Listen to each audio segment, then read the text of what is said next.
atau menyentuh sesuatu yang digambarkan dalam puisi. Salah satunya adalah guguran ombak memecah pantai. Yang kedua adalah 5, persamaan atau pengulangan bunyi dalam puisi baik pada awal, tengah maupun akhir.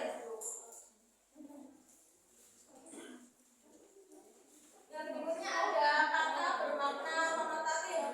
Karena kata yang memiliki makna tambahan atau makna kias di luar arti sebenarnya. Salah satunya adalah contoh kata bunga yang dapat diartikan sebagai berikut. Bunga ini ada arti secara harfiahnya yaitu bunga, dan bisa saja di dalam puisi itu penyair menggambarkan wanita perempuan cantik dengan kata bunga.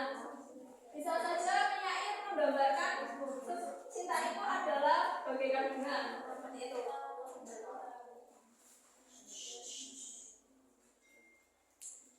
Apakah ada yang ditanyakan dari materi kita sebelumnya, yaitu tentang unsur kebahasaan? Tidak ada.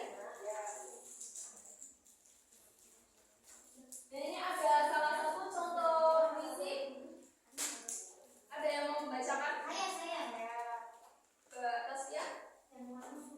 Yang itu puisinya penghidupan. Lautan maha dalam, mukul dentur selama, musik tenaga pematang kita, mukul dentur selama, hingga hancur remuk redam, murnia bahagia, kecil setumpuk, sia-sia dirindung, sia-sia dipupuk.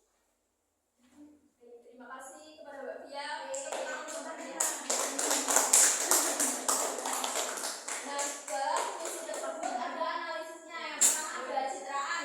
Lalu lautan maha dalam dan hancur remuk redam mengandung citraan atau penglihatan karena membuat pembaca seolah-olah melihat keadaan yang digambarkan. Yang kedua ada majas.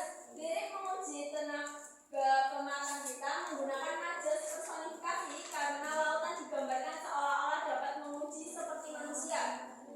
Dan yang terakhir ada kata konotatif, yaitu pematang kita melambangkan keteguhan pertahanan diri dan kehancuran dan melambangkan kegagalan atau kehancuran.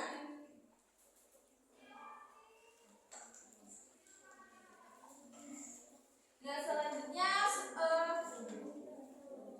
soal sudah Ibu bagikan. Ada yang ingin maju?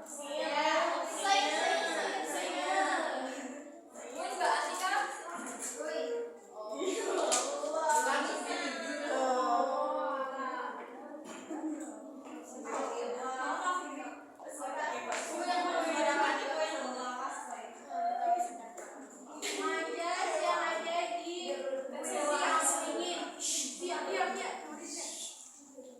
Majas yang ada di puisi aku ini itu majas personifikasi Bu, yaitu disampaikan awan dengan hujan, diucapkan kayu pada api.